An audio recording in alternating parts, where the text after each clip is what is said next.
All right, let's talk about something that's on all of our plates. Quite literally, sustainable agriculture. Now, this is about way more than just a label at the grocery store. We're talking about a complete rethinking of how we feed ourselves and, at the same time, take care of our planet. So let's dig in. This is really the core question we're looking at. We've become unbelievably good at producing food, enough to feed billions. But that incredible efficiency came with a pretty steep price tag, a cost that we're only just now starting to fully wrap our heads around. So, before we can get to the solution, we've got to understand the problem, right? So, let's start there in our first section, the price of plenty.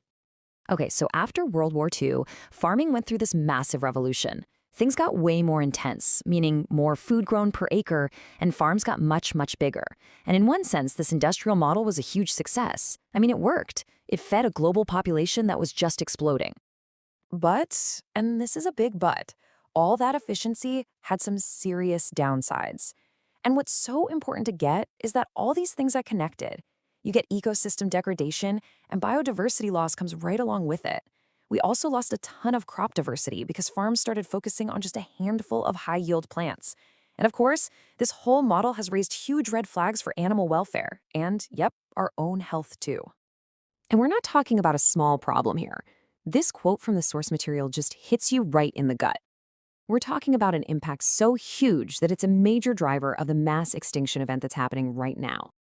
It's a pretty powerful reminder of what's really at stake. So that's the problem. It's pretty heavy stuff. But what's the answer? Let's switch gears and look at a totally different approach. Next up, a sustainable solution. This right here is the core idea. It's not about going back in time. It's about being smarter. The whole point is to find a balance, to meet our needs today without messing things up for future generations. It's all about looking ahead. And this is the philosophy that drives the whole thing. The idea of planetary health makes it so clear. A healthy, stable planet isn't just a nice to have. It's the actual foundation of our own health and well-being. You just can't separate the two. So how does this actually work? Well, it basically stands on these three legs. First, it has to be fair for people. Second, it's got to be economically viable. I mean, farms have to make a profit to stay in business. And third, of course, it has to protect and even heal our ecosystems. It's a whole package deal, not just focusing on one thing.